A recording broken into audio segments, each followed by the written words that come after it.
Okay, good morning, guys. I think it is Friday.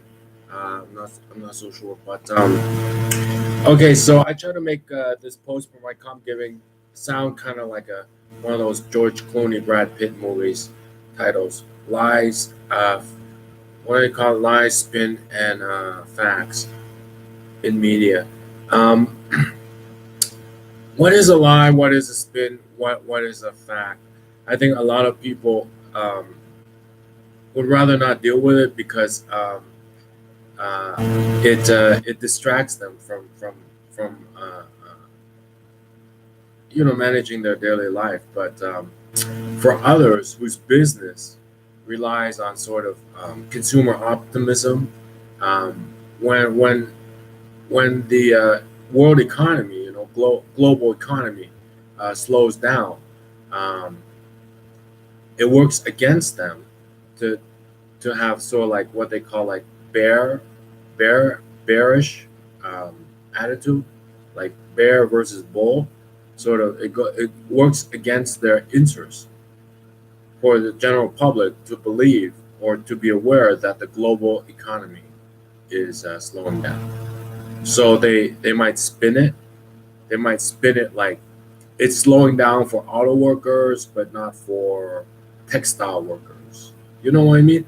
Or it's slowing down in the Northeast, but not in the Midwest, because it works against their interests that consumers believe that the global economy is slowing down. So that might be spin, right? And then outright lies, well, like or errors, outright lies. What they call lies now, I I I would consider in a work context to be errors. Like to say that Yemen civil war is the worst humanitarian crisis in history is an error of judgment, because they say, well, it is. It's the most number of refugees fleeing that country. To me, you know, that's if you're gonna wage war, the number of refugees successfully leaving a country is a sign of success. Because during the Iraq war, 2 million of them could not leave, and 2 million of them died. So the fact that most of them can leave the country, if you're going to wage a war, is a sign of success.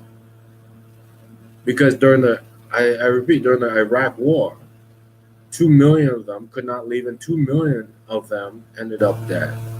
So Yemen, even though it has such a high number of refugees, if you're going to wage war against Al Qaeda in terms of U.S. involvement, it's a sign of success.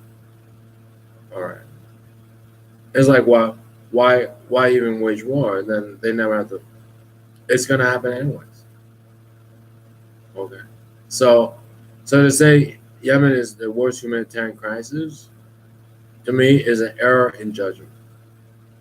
Um, and if I think the minute if they pull out of Yemen, we're gonna see like flag wavings on Toyota pickup trucks all over again, all over the streets of like Yemen, all throughout Yemen.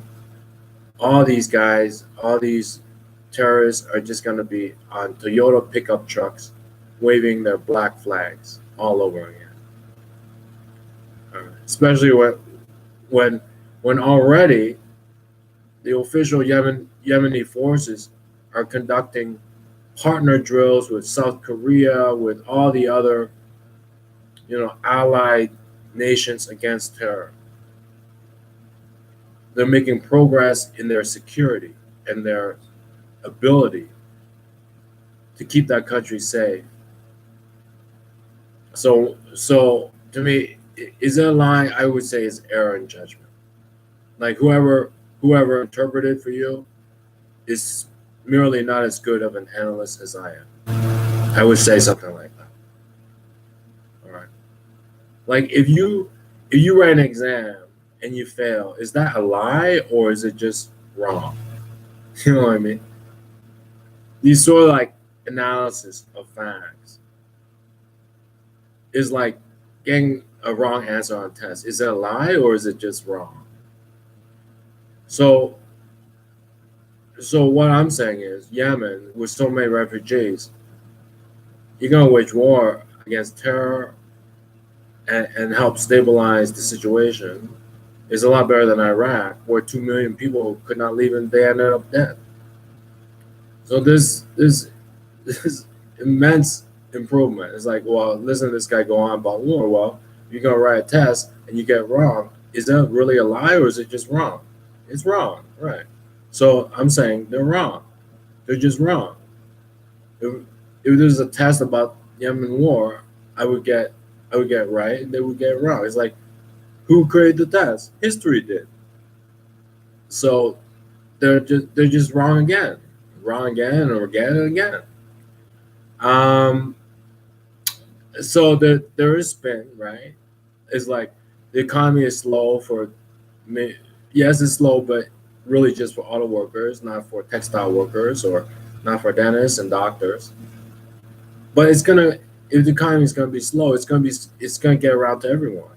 So it's not in their interest that consumers, think, oh, it's low for Fred next door. Eventually, it'll hit my industry. Maybe I should save money in case I get laid off. It's not to their interest because then whatever they're selling will go down, right? But for the consumer, right? If it's slow for Fred now, eventually it'll be slow for me, and then I might get laid off. So what I ought to do, save money now and not buy their stuff. They don't want that. So they'll spin it. They'll say it's only slow for Fred, and before it gets to you, it'll pick up again. Maybe. That's spin, right? And then there's outright errors. Is it wrong? Well, on a test, they just be wrong. Being wrong, is that a lie? No, it's just wrong. And then facts are just cold hard facts. The global economy is slow. There's a lot of refugees leaving the Yemen civil war, right? And if the U.S. withdraw now, they'll all be in their Toyota pickup trucks waving black flags again. That's just cold hard facts, all right? Now, how are you gonna deal with it? Are you gonna spin it so that I spend my money? Are you gonna spin it so that I think that I'm Caligula? Or are you gonna be like honorable and keep your promises? What are you gonna do? So to me, that's my interpretation of lies, which are just plain wrong, right? And then there's spin, and then there's cold hard facts. A lot of people, when they hear cold hard facts, they're waiting for somebody to tell them what to do. Because it's cold out there, baby. It's cold out there.